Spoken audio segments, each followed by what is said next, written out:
দর্শক, আপনারা জানেন বাংলাদেশের মধ্যে সবচেয়ে রাজনৈতিক বড় দল দুটি, আওয়ামী লীগ এবং বিএনপি।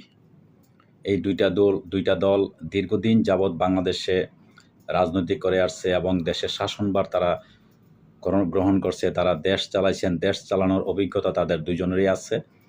কিন্তু দুর্ভাগ্যবশত দীর্ঘ একটানা ১৬ বছর, মানে ৩ টার্ম শেখ হাসিনা সরকার ক্ষমতায় থাকার কারণে, এটা স্বাভাবিক, একটা মানুষ যখন দীর্ঘদিন যাবৎ যখন সে ক্ষমতা পায় বা ক্ষমতায় থাকে তখন সে অনেক কিছু সে ভুলে যায়। কিন্তু অনেকটা তার দাম্ভিকতা, তার যে ভিতরে যে হিংসা অহংকার, এগুলো চলে আসে। এটা মানুষের, যেহেতু প্রত্যেকটাই মানুষই রক্ত মাংসে গড়া, এটা আমাদের স্বভাব, আমাদের চরিত্র। তো যাই হোক, সেই প্রেক্ষাপটেই আওয়ামী লীগ একই অবস্থা। আওয়ামী লীগ দীর্ঘ ১৬ বছর ক্ষমতায় থাকার কারণে তাদের দাম্ভিকতা, তাদের মুখের ভাষা, দেশের মানুষ অসন্তুষ্ট হয়ে গেছে। দেশের মানুষ তাদের কথা শুনতে রাজি হয় নাই। তার মানে এমন একটা পর্যায়ে শেষ পর্যন্ত হয়েছে, আওয়ামী লীগের প্রত্যেকটা, শেখ হাসিনা থেকে শুরু করে প্রত্যেকটা এমপি মন্ত্রীদের কথা শুনলে প্রত্যেকের গায়ে শুধু আগুন জ্বলতো, বিরক্ত হয়ে যেত মানুষের তাদের কথাবার্তা। তারা এমনভাবে ধিক্কার দিয়ে, এমনভাবে তারা দাম্ভিকতার সাথে, তারপরে ইয়ার্কি ফাইজলামির সাথে তারা কথা বলতো, মানুষকে মানুষই মনে করতো না। এত একটা নিকৃষ্ট মানের তারা হয়ে গেছিল। তো যাই হোক, কেন বলছি, আজকে বিএনপির অবস্থা একই অবস্থা। বিএনপিও কিন্তু যেভাবে বিভিন্ন ওয়াজ মাহফিলের মধ্যে বাধা দিতেছে, তাদের যে কথাবার্তা বা নেতাকর্মী, সব না, কিছু কিছু নেতাকর্মী ঠিক আওয়ামী লীগপন্থীর বা আওয়ামী লীগের মতোই, তাদের ভাষা যেরকম, যদি এইভাবে যদি চলতে থাকে তাহলে কিন্তু বিএনপির অবস্থা একই হবে। তো যাই হোক, আওয়ামী লীগ কেন বলছি, আজকে আওয়ামী লীগ ঘুরে দাঁড়ানোর জন্য যথেষ্ট চেষ্টা করতেছে, তাদের চেষ্টার কোনো ত্রুটি নেই। কিন্তু চেষ্টাগুলো সম্পূর্ণ, তারা দীর্ঘ ১৬ বছর যেভাবে তারা মানুষের মন জয় করতে চায় নাই, মানুষকে ধিক্কার জানাইছে, মানুষকে অসন্তুষ্ট করার যত প্রচেষ্টা সব কিছুই তারা চালাই আছে, ঠিক এখনও একই অবস্থা। মানুষের মনের ভাব তারা বুঝতে পারে না। মানুষ কি চায় বা দেশের মানুষ কি চায় বা দেশ কি চায়, এটাই তারা বুঝতে পারে না। তারা এমন একটা অবস্থা তারা হয়ে গেছে। কিন্তু তাদের ওই মন মানসিকতা নিয়ে এখনও যদি সামনে ঘুরে দাঁড়ানোর চেষ্টা করে, তাহলে কখনো তারা সফল হইতে পারবে না। তবে তাদের মন মানসিকতা, তাদের যে দলের যে হাইকমান্ড থেকে শুরু করে প্রত্যেকটা, তাদের যে পলিসি আছে, সেই পলিসি, আওয়ামী লীগের যে একটা পলিসি আছে, সেইটা থেকে তারা বেরিয়ে আসতে হবে। নতুন করে তারা সিস্টেম, নতুন করে পলিসি তারা তৈরি করতে হবে, তাহলে যদি তারা ঘুরে দাঁড়াতে পারে। তো সেই জন্যই বলছিলাম যে মুন্সিগঞ্জের লৌহজং উপজেলার আওয়ামী লীগ অফিস স্থানীয় গৌরদোর বাজারের পাশে। অফিসটির এইরকম বিধ্বস্ত অবস্থা, দ্বিতল ভবনের পুরোটাতেই ভাঙচুরের চিহ্ন স্পষ্ট।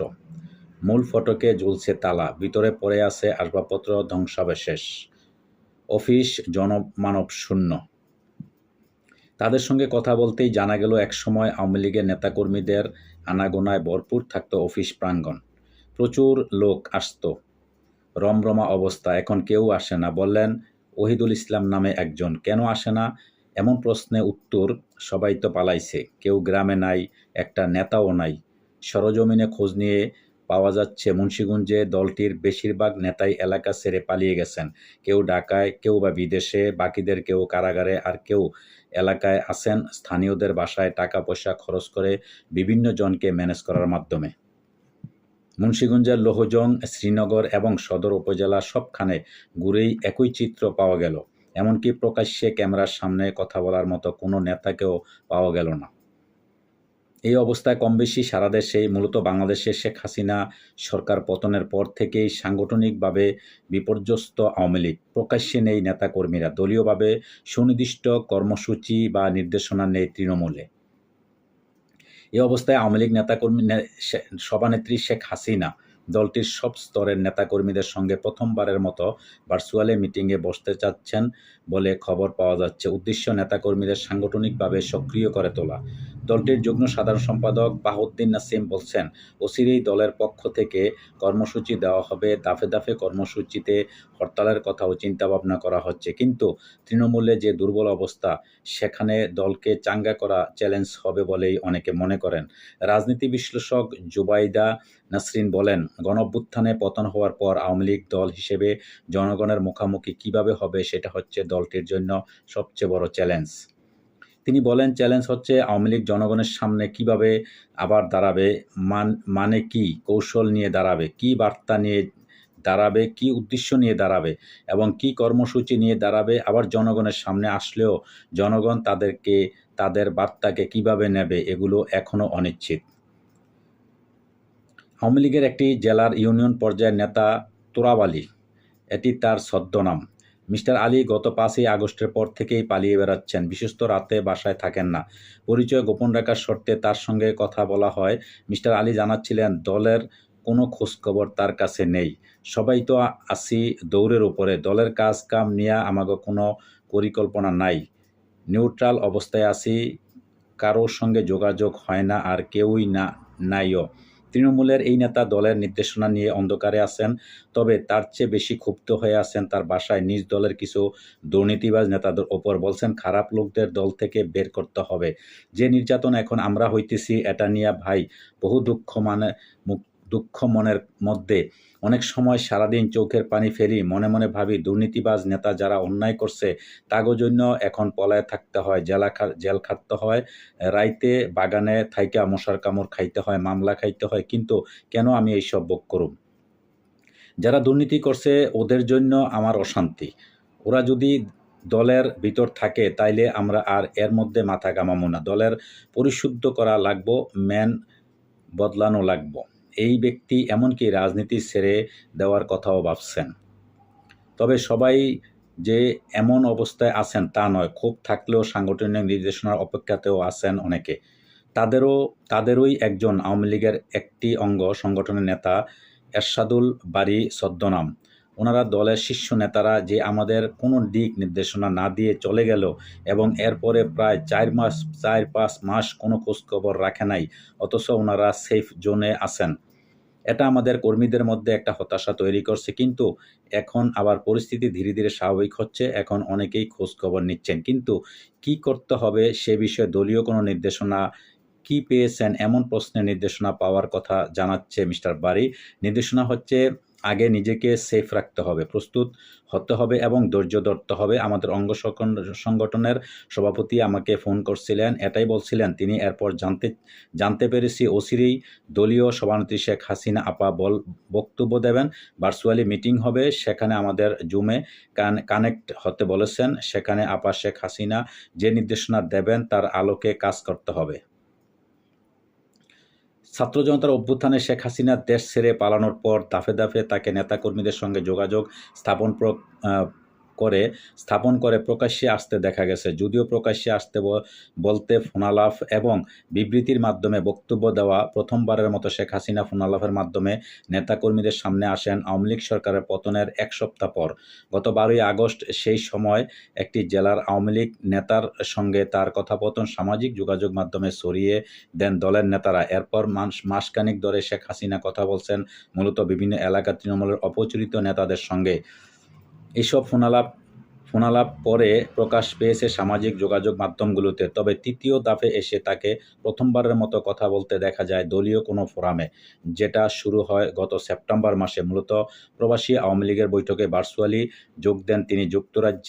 যুক্তরাষ্ট্রসহ কয়েকটি দেশের প্রবাসী আওয়ামী লীগ নেতাদের বৈঠকে টেলিফোনে বিভিন্ন বিষয় নিয়ে কথা বলেন। সর্বশেষ এখন দলের দেশে এবং বাহিরে অবস্থানরত সব স্তরের নেতাকর্মীদের সঙ্গে শেখ হাসিনার ভার্চুয়ালি বৈঠক অনুষ্ঠিত হতে যাচ্ছে বলে খবর নিচ্ছেন দলের নেতাকর্মীরা। এই বৈঠকের উদ্দেশ্যে দলকে সাংগঠনিকভাবে সক্রিয় করছেন। কিন্তু দেশের ভিতরে যেখানে দলের কোনো নেতাকে প্রকাশ্যে দেখা যাচ্ছে না, সেখানে দল কীভাবে সংগঠিত হবে সেটাও একটা প্রশ্ন। জানতে চাইলে আওয়ামী লীগের যুগ্ম সাধারণ সম্পাদক বাহাউদ্দিন নাসিম অবশ্যই জানাচ্ছিলেন, নেতারা আত্মগোপন থাকলেও সেটা দলের কার্যক্রম বাধার কারণ হবে না। কিন্তু নেতাদের অনেকেরই বিরুদ্ধে যখন তৃণমূল ক্ষোভ, তখন সেটা নিয়ে কী ভাবছে দল, এমন প্রশ্নে দলে পরিবর্তনের কথা বলছেন তিনি। আমাদের ভিতরে যারা খারাপ আছে, গণধিকৃত যাদের দেশের জন্য কাজ করার যোগ্যতা নেই, তাদেরকে তো অস্বাভাবিকভাবেই বাদ দিয়ে আওয়ামী লীগকে শক্তিশালী করতে হবে। যেখানে আওয়ামী লীগের ত্রুটি বিচ্যুত আছে সেগুলো আলোচনা করে দলীয়ভাবে সিদ্ধান্ত নিয়েই দলীয় সভানেত্রীর নেতৃত্বে আমরা সংযোজন করব, প্রয়োজনে বিয়োজন করা হবে। বাহাউদ্দিন নাসিম জানাচ্ছেন, উপজেলা জেলা তৃণমূল নেতাদের সঙ্গে ইতিমধ্যেই দলীয় সভানেত্রী শেখ হাসিনা যোগাযোগ করছেন, কথা বলছেন, নির্দেশনা দিয়েছেন। এবার কর্মসূচি, আওয়ামী লীগের কর্মসূচি কি হবে সেটা আপনাদেরকে জানানোর চেষ্টা করছি। আপনারা জানেন বাংলাদেশ আওয়ামী লীগের একটা বিরাট একটা ভোট ব্যাংক আছে। সারা বাংলাদেশে তাদের নেতাকর্মী, অজস্র নেতাকর্মী আছে। অনেক বড় একটা দল আওয়ামী লীগ। যদিও তারা স্বৈরাচারী, তাদের একটা উপাধি এসে গেছে। তারা স্বৈরাচারী ভাব মনোভাব দীর্ঘদিন পর্যন্ত মানুষের উপরে, সাধারণ মানুষ থেকে শুরু করে বিরোধী দলের উপরে নির্যাতন, অত্যাচার যে যে তারা যেভাবে চালিয়েছে, মানে কোনো কিছুই তারা যত রকমের অত্যাচার একটা মানুষকে ধ্বংস করতে যত কিছু লাগে সব কিছুই তারা করেছে, কোনো কিছু আর বাদ রাখে নাই। তো যাই হোক, সেই থেকে তারা সরে আসে একটা ভালো একটা দলের মধ্যে পরিণত হবে। দেশের মানুষের মন জয় করা, এটা কতটুক তাদের দ্বারা সম্ভব হবে একমাত্র তাদের কর্মকাণ্ডের উপরই দর্শক নির্ভর করবে। আওয়ামী লীগ নেতা বাহাউদ্দিন নাসিম বলছেন দলের নেতাকর্মীরা কর্মসূচি চায়, তবে কী কর্মসূচি আসবে সেটা স্পষ্ট না করলেও তিনি জানিয়েছেন হরতাল অবরোধের মতো কর্মসূচির কথাও আলোচনা হয়েছে দলীয় ফোরামে। ঘুরে দাঁড়ানোর প্রস্তুতি আমাদের আছে, নেতাকর্মীরা কর্মসূচি চায়, অচিরেই আমাদের কর্মসূচি আসবে, তবে এটা আসবে দাফে দাফে। এইভাবে বেশ শেষ পর্যন্ত হরতালের কর্মসূচিতেও যাওয়ার চিন্তাভাবনা আছে আমাদের। জনগণের সামনে যাওয়াটা হবে বড় চ্যালেঞ্জ। এই হরতাল দিয়া, দেশের মধ্যে হরতাল দিয়ে, আবার যেটা দীর্ঘ 16 বছর পর্যন্ত হরতাল দিতে পারে নাই, বিরোধী দলরা মাঠে না যাইতেই পারে নাই, দাঁড়ানোর মতো সুযোগ এই আওয়ামী লীগ সরকার দেয় নাই। পুলিশ দিয়ে বা পিটানো হয়েছে, এখন তোমরা আবার সেই হরতাল দিবা, হরতাল দিয়া মাঠে আইবা, এটা তোমাদের মাথার মধ্যে ওই আগের যে বুদ্ধি আছে না, 16 বছর যেমনি বুদ্ধি করতে করতে বা তোমরা যেই ধরনের পলিসি করছো, এই পলিসি করতে করতে যেভাবে ধ্বংস হয়েছো না, আবার ঠিক একই অবস্থা তোমরা ইয়ে করছো। তোমার পুরো সম্পূর্ণ তোমাদের পলিসি চেঞ্জ করতে হবে, পরিবর্তন করতে হবে। জনগণ কি কয়, জনগণের ভাষায় তোমরা কথা বলতে হবে, জনগণের কাতারে দাঁড়াইতে হবে, তাহলে তোমরা দাঁড়াইতে পারবা। এবার আওয়ামী লীগ বলছে কর্মসূচির মাধ্যমে সাংগঠনিকভাবে সক্রিয় হওয়ার কথা। যেরকম পরিস্থিতিও দেখছেন দলের নেতারা, যদিও বাস্তবে দলটির জন্য নানা চ্যালেঞ্জ দেখছেন বিশ্লেষকরা। এক, প্রশাসনিক বাধা, গ্রেপ্তার এবং মামলার আতঙ্ক আছে নেতাকর্মীদের মধ্যে। 2, অভ্যুত্থানের পর দলটির ভঙ্গুর সাংগঠনিক কাঠামো। 3, দলীয় নেতাদের অনুপস্থিতি। 4, গণহত্যার অভিযোগ। তবে এইসবের মধ্যেই রাজনীতি বিশ্লেষক অধ্যাপক জোবাইদা নাসরিন আওয়ামী লীগের জন্য সবচেয়ে বড় চ্যালেঞ্জ দেখছেন দলটি জনগণের মুখাপুখি কিভাবে হবে তা নিয়ে। চ্যালেঞ্জ হচ্ছে আওয়ামী লীগের জনগণের সামনে কিভাবে আবার দাঁড়াবে, কী কৌশল নিয়ে দাঁড়াবে, কী বার্তা নিয়ে দাঁড়াবে, কী উদ্দেশ্য নিয়ে দাঁড়াবে, কী কর্মসূচি নিয়ে দাঁড়াবে। আবার জনগণের সামনে আসলে জনগণ তাদের বার্তাকে কিভাবে নেবে সেটা দেখার বিষয় বলে জোবাইদা নাসরিন। জোবাইদা নাসরিন, আমি আপনাকে বলতে চাই, আপনি কিভাবে আসবেন আপনি জানেন না? আপনি এত বড় একটা দলের নেত্রী হচ্ছেন, আপনি দল চালাইতেছেন, এত কিছু করতেছেন। আমি আপনাদেরকে বলছি কিভাবে আপনি আসবেন। আপনি শুধু জনগণ যেভাবে কথা বলে, জনগণের স্বার্থে কাজ করবেন, দেশের স্বার্থে কাজ করবেন। এখন থেকে আপনাদের কাজ হবে যেমন ভারতে বর্তমানে বাংলাদেশে যে আগ্রাসন, তাদের বিরুদ্ধে আপনি কথা বলতে হবে। আপনি যখন দেশের জনগণের পক্ষে কথা বলবেন, তখনই আপনি দেখবেন যে জনগণ আপনার পাশে চলে আসবে। আপনি যদি আইসা বলেন যে আমরা প্রতিশোধ নেব, আমরা এই করব সেই করব, ওই ডক্টর ইউনূসের বিরুদ্ধে লাইগা থাকবেন, বর্তমান অন্তর্বর্তীকালীন সরকার দেশ চালাইতেছে তাদের বিরুদ্ধে, ছাত্রদের বিরুদ্ধে আপনারা কথা বলবেন, বিএনপির বিরুদ্ধে কথা বলবেন, তারপরে মানুষের সমালোচনা করবেন, এইটা সেইটা, এগুলো যখন করবেন, যেহেতু আপনাদের অবস্থা বর্তমানে খুবই দুর্বল এবং খুবই ভয়ানক অবস্থা আপনারা আছেন বর্তমানে বাংলাদেশে। আপনাদেরকে বাংলাদেশের মানুষ যখন দেখতে চায় না, তখন তাদের পাশে দাঁড়াইতে হবে। আপনাদেরকে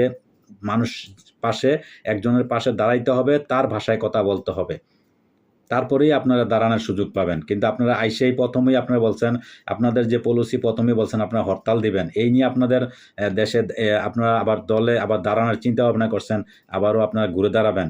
এই পলিসি নিয়ে আপনারা কখনো দাঁড়াইতে পারবেন না।